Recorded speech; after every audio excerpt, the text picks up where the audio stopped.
Hey guys, what's up? Welcome to the channel, or welcome back to the channel. This is Living in Denver, Colorado. Today, a fun one. Super informative. We've gotten a lot of questions on this. We've covered it before, but not quite like this, so definitely stay tuned. But we'll be talking about if Denver living is for you or not, but it might not be quite what you think. Great question. Let's check it out.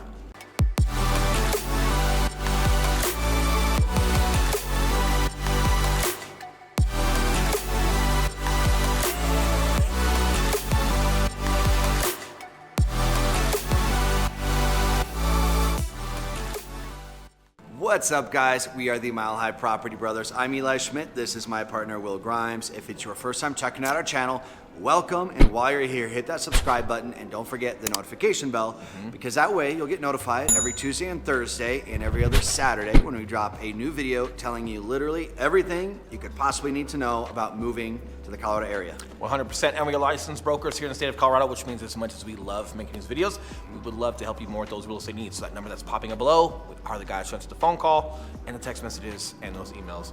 I feel like now that we're doing videos every other Saturday, like he gets to say more for his intro, and he's just milking it. He's just proud. He's just proud. We love it. I love it. We all want more Eli. You know.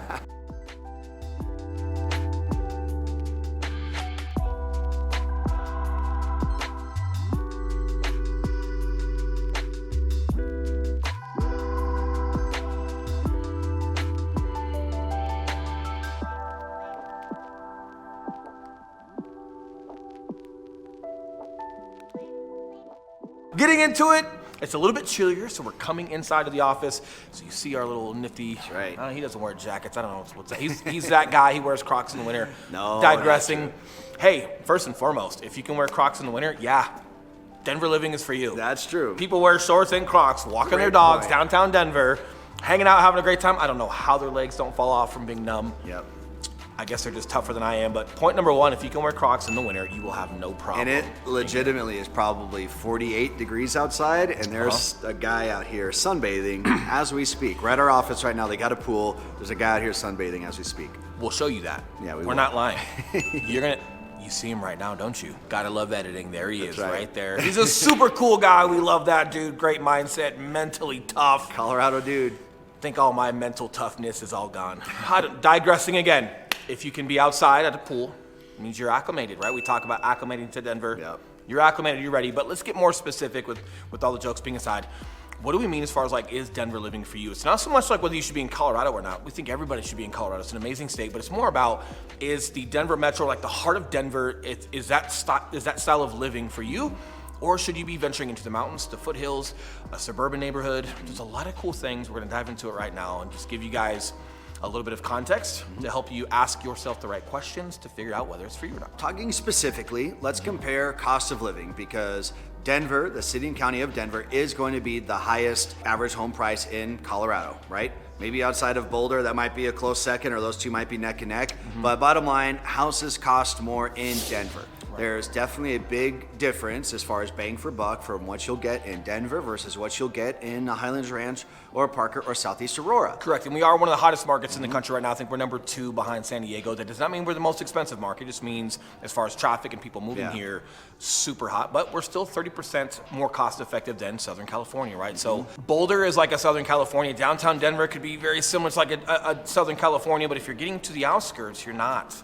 Southern California prices, you're a lot more affordable, and it really just comes down to your wants and your needs and bang for buck, what would you like, right? And a lot of that's going to get into like, hey, what are your deal breakers, or just do you have a family, do you have kiddos, is school district super important to you?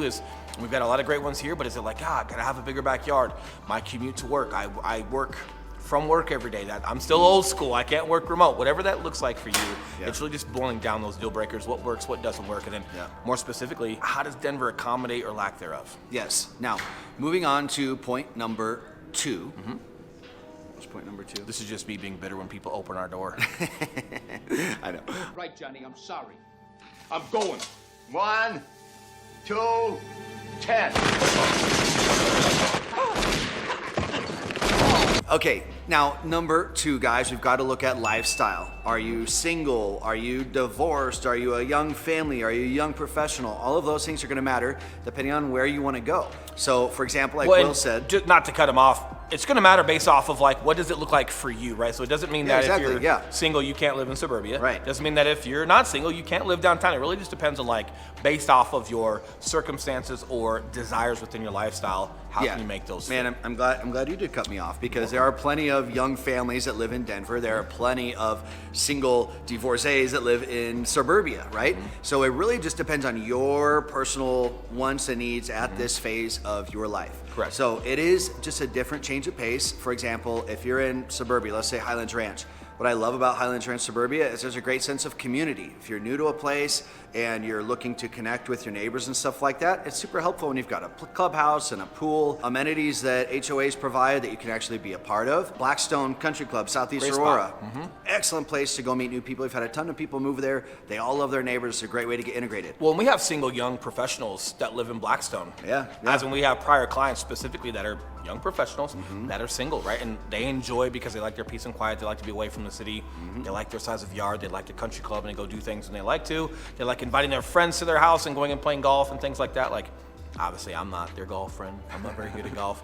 And I don't have 4 hours to go golf, whatever it may be. My opinion doesn't matter of that.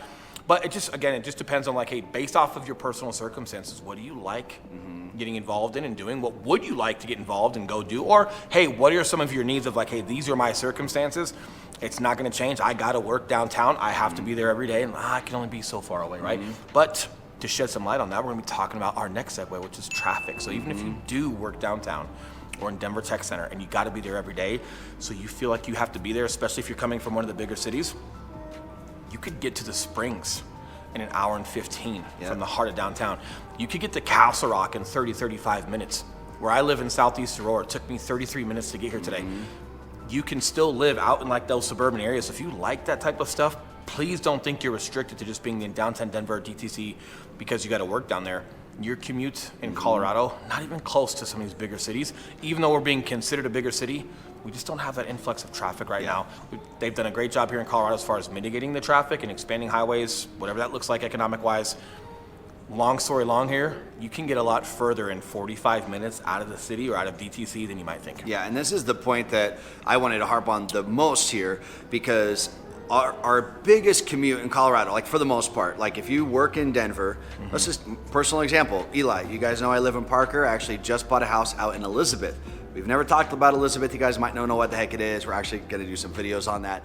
It is Elizabeth. Yeah, we actually shouldn't. Elizabeth people would hate me for that. It is. Shut up. It is the most. Oh, I forgot he could see me on the camera. It is the most rural part of Colorado that is still like a reasonable distance. So, for example, it's 20 minutes southeast of Parker, where I live now, but I can still get from my house in Elizabeth to downtown Denver in under an hour. And I'm talking acreage, straight up farmland to downtown Denver in less than an hour. A lot of people in these big cities, you can't even get inside the city within an hour.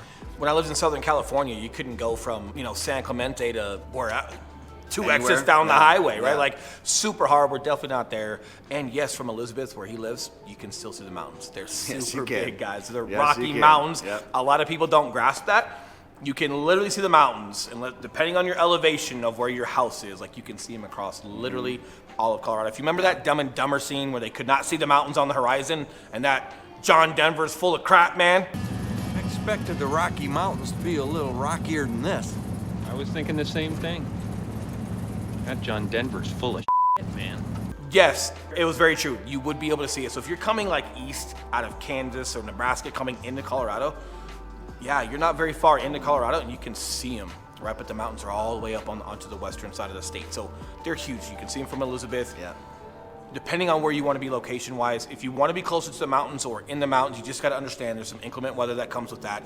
There's different challenges in snow plowing and just different home maintenance that comes with being closer to the mountains and just labor, just putting in the work. Yeah. Versus and money. if you're in, That's our beachfront property out here. 100%. It's more expensive, but just the labor and some of that thing. But don't think that you've got to, like, for example, if you live in California, you kind of have to be on the beach to see the beach, right? You got to be within a couple of blocks. You do not have to be within a couple of blocks to see the mountains here. So depending on your wants, your needs, your lifestyle, what you're willing to put into a home, money-wise, and not just money as far as buying the home, but just, drainage systems, septic tanks, things that you have to think about when you're up there. Snow. Yeah. We have more sunny days in Florida here in Colorado. We're very proud of that. But when you get into the mountains, that snow stays a little bit longer. You're at altitude, different challenges. But the bottom line is, even if you decide to commute from where Eli lives, you can still see the mountains. That's right. That's right. So, guys, that is the biggest thing. Denver living is not for everybody, but we think Colorado living is for everybody. I feel like Denver living's not for everybody, but everybody's Denver living.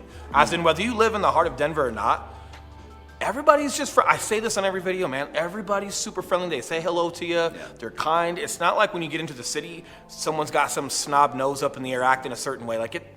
No, like you walk through downtown, you'll see people like me in flannels, you'll see people dressed up for work in suits, and you couldn't tell who's who. Everybody kind of embraces Colorado living, regardless of whether you're in the heart of Denver or not. They do. So, man, appreciate you guys watching. That's what we got. We appreciate you guys watching. We super love making these videos, but more than we love making these videos, we love helping you guys with your real estate needs. We are licensed brokers in the state of Colorado, so that number that's popping back up below, we are the guys who answer the phone calls, the text messages, and those emails for all of you that do need some help. So if that's for you, we would love to hear from you. But until next video or next week, That's right. you guys enjoy the rest of your week. We'll see you guys soon. See you guys.